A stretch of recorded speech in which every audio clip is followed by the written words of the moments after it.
ഇഴയുന്ന മൃഗങ്ങളെ പലർക്കും പേടിയാണ്. അതുപോലെ പലർക്കും പാമ്പുകളെ ഭയമാണ്. മാത്രമല്ല ഈ സാധനങ്ങളുടെ അടുത്തേക്ക് പോകാറുമില്ല.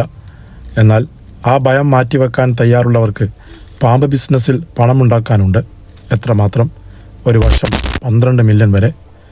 ചൈനയിലെ സെജിയാങ് പ്രവിശ്യയിലെ സിസിക്യാവോ എന്ന ചെറിയ ഗ്രാമത്തിലെ ഏതാനും സംരംഭകരായ പാമ്പ് കർഷകർ ഉണ്ടാക്കുന്ന വരുമാനത്തിൻ്റെ തുകയാണിത്.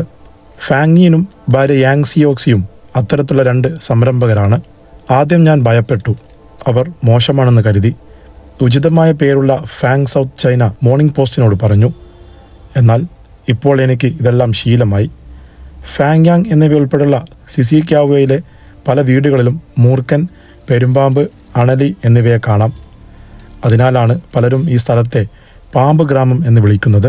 30 വയസ്സുള്ള ദമ്പതികളും അവരുടെ ഗ്രാമത്തിൽ നിന്നുള്ള മറ്റുള്ളവരും ചേർന്ന് പ്രതിവർഷം 3 ദശലക്ഷത്തിലധികം പാമ്പുകളെ ഫാർമസ്യൂട്ടിക്കൽ കമ്പനികൾക്ക് വിൽക്കുന്നു. അവർ പിത്തസഞ്ചി, കരൾ, ഇഴജന്തുക്കളുടെ ചർമ്മം എന്നിവ ഉപയോഗിച്ച് പോഷക സപ്ലിമെൻറ്റുകൾ നിർമ്മിക്കുന്നു.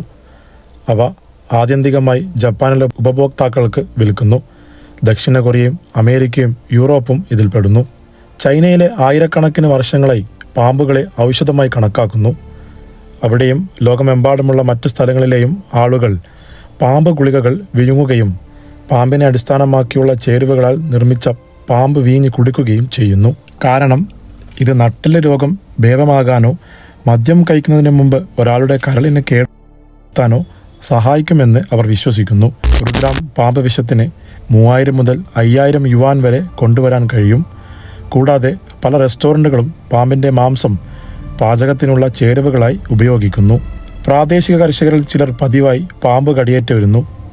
വിഷവിരുദ്ധ മരുന്ന് കുത്തിവെച്ച് മാത്രമേ രക്ഷപ്പെടുകയുള്ളൂ.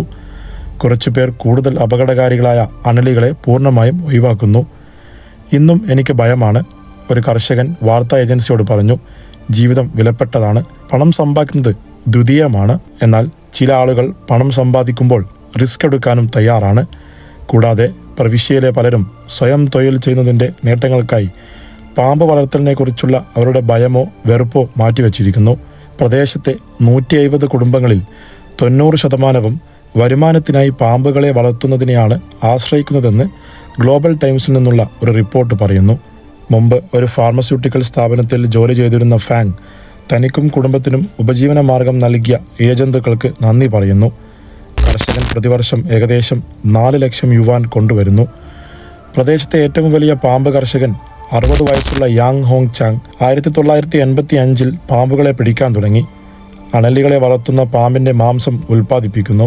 ആരോഗ്യ പ്രതിവിധികൾ പ്രോസസ് ചെയ്യുന്ന 3 സംരംഭങ്ങൾ നിർമ്മിച്ചു. കൂടാതെ പ്രതിവർഷം 20 മില്യൺ യുവാൻ കൊണ്ടുവരുന്നു. എല്ലാ ബിസിനസ്സുകൾക്കും അതിൻ്റേതായ അപകടങ്ങളുണ്ട്, അല്ലേ? മിക്ക ആളുകളും ചെയ്യാൻ ആഗ്രഹിക്കാത്ത അപകടകരവും ഭയാനകവും എഴുതുന്നതുമായ കാര്യങ്ങൾ ചെയ്യുന്നതിലൂടെ ചിലപ്പോൾ ലാഭമുണ്ടാക്കും. എന്നാൽ അപകട സാധ്യതയുള്ളപ്പോൾ പ്രതിഫലമുണ്ട്. ആരെങ്കിലും ജോലി ചെയ്യുന്നതുമായി താരതമ്യപ്പെടുത്തുമ്പോൾ ഞാൻ വീട്ടിൽ താമസിച്ച് ഇത് ചെയ്യാൻ ആഗ്രഹിക്കുന്നു, കാരണം ഞാൻ കൂടുതൽ പണം സമ്പാദിക്കുന്നു, ഫാങ് പറഞ്ഞു. ഈ വീഡിയോ നിങ്ങൾക്ക് ഇഷ്ടപ്പെട്ടാൽ ലൈക്ക് ചെയ്യുക, ഷെയർ ചെയ്യുക, സബ്സ്ക്രൈബ് ചെയ്യുക. മറ്റൊരു വീഡിയോ വീണ്ടും വരാം. നന്ദി.